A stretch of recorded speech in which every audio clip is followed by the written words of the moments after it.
In 2007, less than 20% of Kenyans had access to a bank account.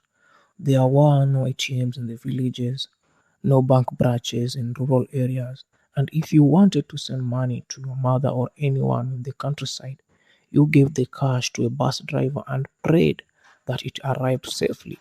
That was Kenya. That was Africa. Today, Safaricom processes transactions worth nearly half of Kenya's entire GDP every single year. It has more customers than Kenya has adults. And it is not just a phone company, it is the financial backbone of an entire nation. But here is the thing that nobody tells you: this company almost never existed, and the people who built this company had no idea what they were creating. Now, this is the story of how Safaricom went from a broken government experiment to one of the most powerful telecom companies in all of Africa. To understand Safaricom, you have to go back to the 1990s. Kenya's telephone network was run by the government, the Kenya Posts and Telecommunications Corporation, or KPTC. And if you wanted to make a call, you went to a telephone booth. If you were lucky, it worked. The idea of mobile phone was a science fiction for most Kenyans. In 1997, the government created Safaricom as a private company, which was a subsidiary of Telecom Kenya. And by that time, the government owned everything 100%. The name came from Swahili word for journey, safari, a company built to connect people across a nation. The vision was grand, but the reality was not. By the year 2000, the network was a disaster. The infrastructure was old, and the subscribers were angry. The technology was analog, ancient by the standards of the day. The Kenyan government knew they needed help. So what they did is that they went looking for a partner. In May 2000, they found one, which was Vodafone, the British telecoms giant. Vodafone paid $42 million for a 40% stake in Safaricom. Vodafone sent a man named Michael Joseph to run the company. He landed in Nairobi and described what he found like this, and I quote, "a very poor network and unhappy subscribers." He had $20 million, he had a broken company, and he had a competitor already running at full speed. While Safaricom was still fixing his broken pipes, Kensel had already launched. Kensel was a joint venture backed by Vivendi, a powerful French media conglomerate. It had a brand new network, fresh technology, and it had launched 6 months before Safaricom even got its act together. Between the year 2000 and the year 2003, Kensel was winning, and they made sure everyone knew it. Kensel ran one of the most brutal advertising campaigns Kenya had ever seen. They put up billboards across the country. The billboard was split into two: green on the left, pink on the right. The green side, Safaricom's color, was labeled congested. The pink side, Kensel, was labeled connected. It is not an exaggeration. This was the truth, and it did hurt. So what did Safaricom do? They stopped chasing the rich and started chasing everyone else. They dropped SIM card prices to 100 shillings. They introduced 50 shillings scratch cards. They switched from per minute billing to per second billing, meaning customers only paid for the exact seconds they used. Kensel charged by minute, Safaricom charged by the second. In a country where money was tight, the difference was everything. They bet on ordinary Kenyans. They bet on the market their competitor was ignoring, and it did work. By 2003, Safaricom had overtaken Kensel in subscribers.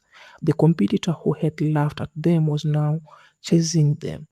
But the real weapon, the one that would change not just Kenya but the entire world, was still 4 years away. In the early 2000s, Safaricom's engineers noticed something strange happening on their network. Kenyans with no access to banks had invented their own banking systems. They were trading airtime minutes like currency. If a man in Nairobi wanted to send money to his mother in Kisumu, he would transfer airtime to her number. She would then sell that airtime to someone nearby for cash. It was informal, it was slow, it was risky, but it was happening everywhere. A Vodafone executive named Nick Hughes saw this and had an idea. What if you could send actual money, not airtime, using just a text message? The concept was simple and the execution took years. The original plan was a microfinance tool, a way to give out and collect small loans via SMS. The UK government's development agency helped fund the pilot program. During testing in Thika, something unexpected happened. The team watched real users, and the users were not using it for loans. They were using it to send money home. That was the pivot. That was the moment everything changed. On March 6th, 2007, M-Pesa launched. M for mobile and Pesa, the Swahili word for money. The idea was simple: load money onto your phone, send it to any number in the country, and the receiver walks to the nearest M-Pesa agent, a shop, a kiosk, or a market stall and collects cash. No bank account required, no minimum balance, and no paperwork. Kenya had 43 commercial banks. Within 1 year, M-Pesa had more users than all 43 banks combined. Within 3 years, Kenyans had transferred over 600 billion shillings through the platform. Financial inclusion in Kenya went from 23% in 2007 to 84% today. An MIT study confirmed what people on the ground already knew: M-Pesa was lifting families out of poverty, especially women, especially in rural areas. Even during the 2007 post-election crisis, when violence erupted and banks closed their doors, M-Pesa kept working. People used it to survive. Banks panicked, they went to the government, they demanded M-Pesa be shut down, claiming it was a financial risk. The central bank investigated, they found no evidence of risk. M-Pesa was then allowed to continue operating. The banks had tried and failed to kill one of the greatest financial innovations the world had ever seen. Because Safaricom's story is not entirely clean, in 2001, without telling its partner Telecom Kenya, Vodafone quietly gave a mysterious company called Mobitelia Ventures a stake in Safaricom. Nobody knew who owned Mobitelia. It was registered in Guernsey. Its directors were based in the Caribbean. Its real owners were hidden behind layers of nominee companies.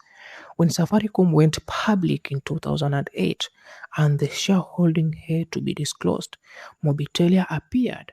Parliament launched investigations. Members of Parliament called it, and I quote, apparent grand corruption. The UK's Serious Fraud Office was contacted. Investigators asked questions, but nobody answered them. By 2009, Mobitelia had quietly sold its stake back to Vodafone, walking away with approximately $51 million in profit. The real owners were never identified.